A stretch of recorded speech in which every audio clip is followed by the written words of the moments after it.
When I first started in this industry, I had no idea what I was doing. I had no idea how to pose for feet pics, and sometimes when customers would ask me to pose in a certain way, I didn't know really what they were talking about.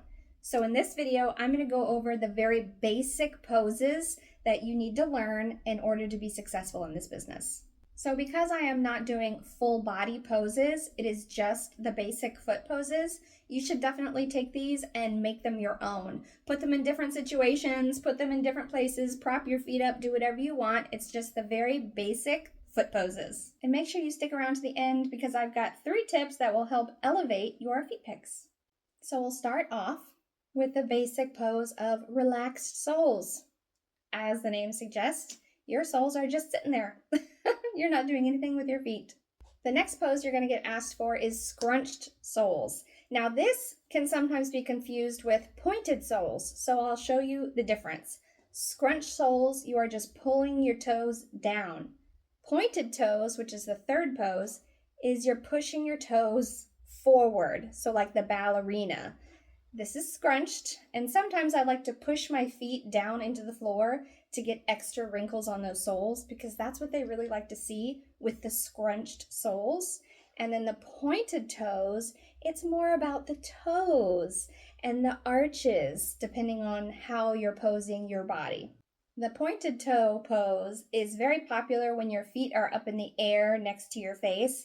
And in part 2 of this video, I'm going to go over some of those more advanced poses where you're using your whole body.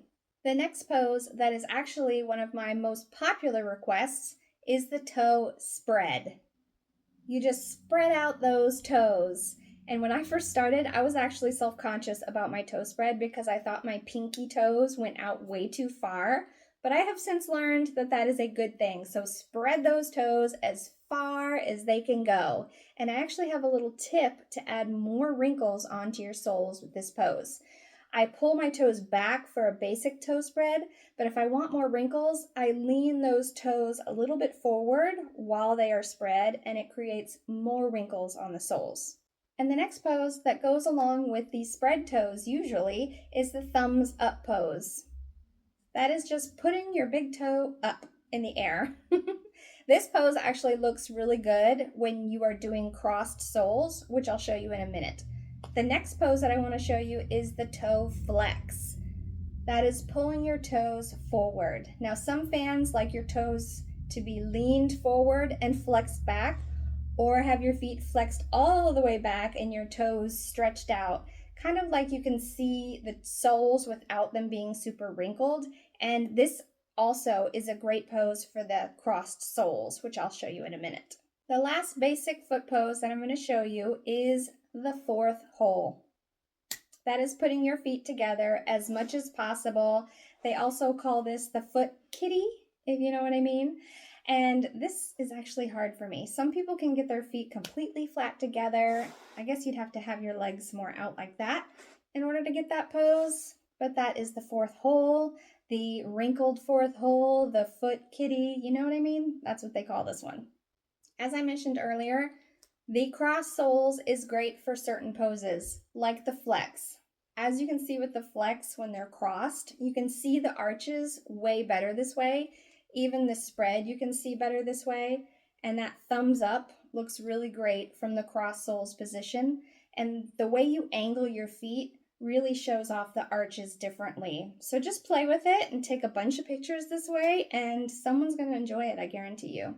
If you've made it this far in the video, please consider giving it a thumbs up and subscribe to my channel. Now let's go over those 3 tips that I have for you that could elevate your feet pictures. Number 1 should be kind of obvious, but I'll be honest, I made this mistake when I first started. It's posting pictures of my feet when my pedi is not great. When I still have polish on my toes, that's a big one for me. It's like a pet peeve now. Do not take pictures of your feet when you have polish all over your toes still. Clean that up. If your toenail polish has grown out, just redo it before you take pictures. Because to me now, I feel like this is the equivalent of showing up to a photo shoot, a full modeling photo shoot, with greasy hair and a messy bun, holey shirts and sweatpants. It's not a good look. You're taking pictures of your feet. Those are the model. Make sure they look nice. The second tip I have is to wear foot jewelry. It can be any kind of foot jewelry from toe rings to anklets. The fans love to see it, and there are some fans that don't get to see it often enough. I am guilty of this. I do not remember to put on foot jewelry a lot of the times unless it is asked for in a custom.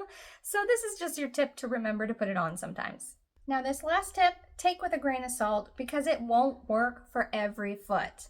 But I have seen that if you grow your toenails out just a little bit, it elevates the look of the foot. Kind of like if your nails are super duper short, they kind of look scraggly and they don't look as nice. But if they grow out just past the tip of the finger, it looks just a little bit more elegant. So that's just my opinion. It is the opinion of quite a few foot guys. And if they tend to be super duper short, cut all the way down to the nail bed, then it looks kind of messy often and the pedicures look a little bit messier. So if you have a type of foot that you can grow out your toenails just a little bit, give it a try. That is all I have for you today. Keep an eye out for Foot Poses Part 2, where I show you some poses that use the whole body.